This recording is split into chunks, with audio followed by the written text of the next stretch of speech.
एक मर्द जिंदा है और वो अपना मीरास तकसीम करता है तो अपने बेटों बेटी दोनों बराबर तकसीम करेगा या नहीं। मर्द को 2 हिस्से और औरत को क्या हिस्से। गोर इज्जतमंद हो यो खबर याद साथई कि कम सड़े जोंदे दा खपल मीरास तकसीमई नो दा मीरास न दे जोंदे ले करे तो जोंदी मीरास हुई नहीं नो दा हेब्बा दा सशे दा हेब्बा दा बल्लूर और जुल बराबर ही सवर कई भाई खबर पुश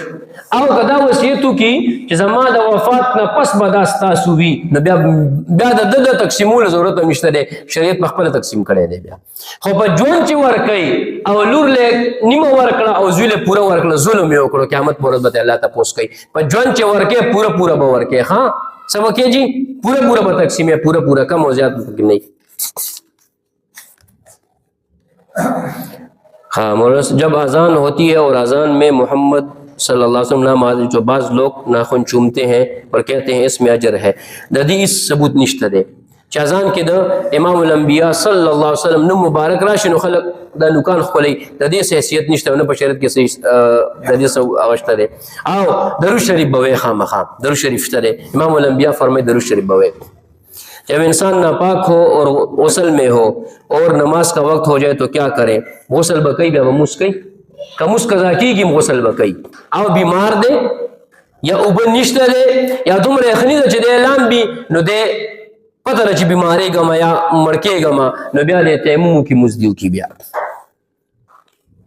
मैयत के जनाजे के साथ जाना और जिक्र करना कैसा है द मड़ी द जनाजे न शादत बेहतर दी द मख के पर निस्बत बांधे او که یو سړی بغیر د ساغې نه ذکر کوي چیرې دا یا درود شریف وای یا اوچت اواز سره ذکر کول دی نه دا منه د ځکه چې مړی پسې ځینو چوپ اواز سره خاموشي سره بځي خاموشي سره حکم دا دی او د مړی چې کوم دا کټ دی د دې د خودونه مخکې بکینیم نه دا منه دا دومره دغه تعظیم او ادب دی کته ذکر اسکار درود شریف پڑھ کے وې د ثواب وربخي خبره ده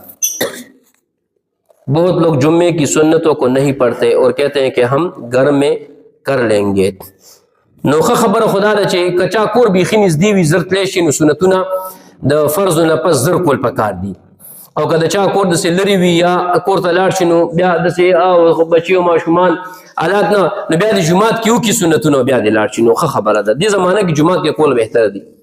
خلق بدګمانیم کوي دا سنتونه نه کوي بیا نه دا بدګماني نه بچي قبر پر تلاوت کرنا کیسا ہے عبداللہ ابن عمر رضی اللہ تعالیٰ عنہ او داغه د شاګردانو دا ثابت دي چې کله به مړ قبر کې کی غوستونو سر طرف ته به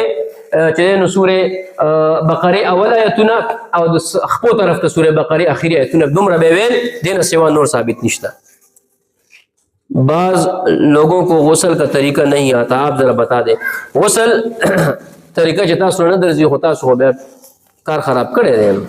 کنه درځي لرله